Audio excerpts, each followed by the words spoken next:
بڑی دلدوز حدیث ہے اور میں چاہتا ہوں کہ آپ اسے ذہن میں رکھیں۔ حضور نے فرمایا یوشک ان یاتی علی الناس زمان، اندیشہ ہے کہ لوگوں پر یعنی میری امت پر ایک زمانہ ایسا بھی آ جائے گا، اب گنتے جائیے، لا یبقى من الاسلام الا اسمہ، اسلام میں سے اس کے نام کے سوا کچھ نہیں بچے گا، ولا یبقى من القرآن الا رسمہ، قرآن میں سے اس کے رسم الخط، الفاظ اور حروف کے سوا کچھ نہیں بچے گا، اسی کی اللہ تعالیٰ نے ضمانت دی ہے، یہ محفوظ رہے گا رسم عثمانی۔ مساجدہم عامرۃ، ان کی مسجدیں آباد تو بہت ہوں گی، وہی خراب من الہدی، ہدایت سے خالی ہو جائے گی، یہ خراب کے لفظ سے ہی خراب من الہدی، وعلماؤہم شر الناس تحت ادیم السماء، اور ان کے علماء آسمان کی چھت کے نیچے کی بدترین انسان ہیں، من عندہم تخرج الفتنۃ وفیہم تعود، فتنہ انہی کے اندر سے برآمد ہوگا، انہی میں گھس جائے گا، یعنی ان کا کام فتنہ انگیزی، مخالفت، جنگ و جدال، بھڑکانا،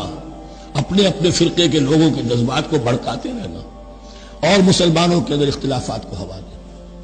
یہی ان کا کام رہ جائے گا۔ آج جن کو ہم علماء کہتے ہیں ان کی عظیم اکثریت اس کیفیت سے دوچار ہو چکی ہے۔ جب مذہب اور دین پیشہ بن جائے تو کوئی خیر اس میں باقی نہیں رہتا، یہ دین اور مذہب پیشہ نہیں تھا، اسلام میں کوئی پیشوائیت نہیں، اسلام میں کوئی پاپائیت نہیں، اسلام میں کوئی برہمنزم نہیں، اسلام تو ایک کھلا، ہر شخص کتاب اللہ پڑھے، ہر شخص عربی سیکھے، ہر شخص کو امامت کے قابل ہونا چاہیے، ہر شخص اپنی بچی کا نکاح خود پڑھائے، ہر شخص اپنے والد کا جنازہ خود پڑھے، یہ جو ہم نے پیشہ بنا دیا ہے اور پھر انہیں پیسے دیتے، ظاہر بات ہے کہ پھر اس پیشے کے اندر تو پیشے میں عیب نہیں، رکھیے نہ فرہاد کو نام، پھر تو پیشہ میں تو جو کچھ پیشہ ورانہ چشمکیں ہوتی ہیں اور جو خباثتیں ہوتی ہیں وہ آتی ہیں۔ لیکن ساتھ ہی یہ بات واضح رہے کہ علماء حق سے دنیا خالی نہیں ہوگی، علماء حق بھی ہیں، لیکن کسی کے ماتھے پر لکھا ہوا نہیں ہوتا کہ یہ علماء حقانی میں سے اور یہ علماء سو میں سے ہے۔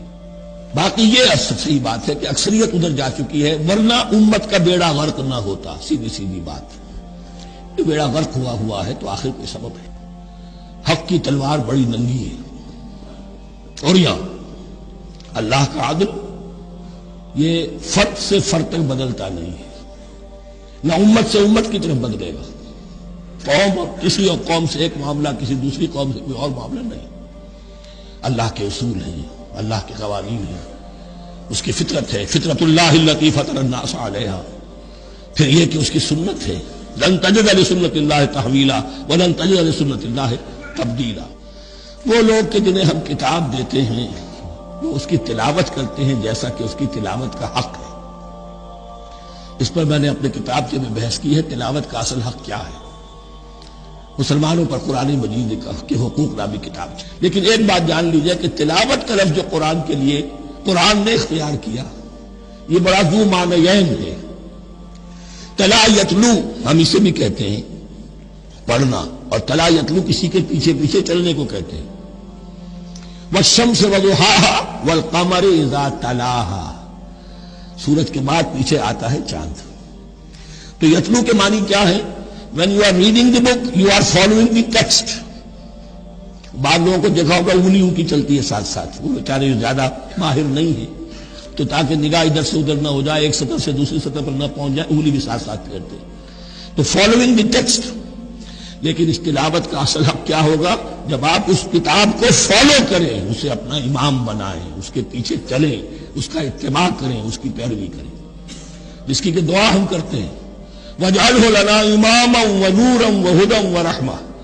تو اللہ تو بنائے گا ہمارا امام اس کو اسی وجہ کہ ہم سچ نہ کر لیں کہ ہم اس کتاب کے پیچھے چلیں گے۔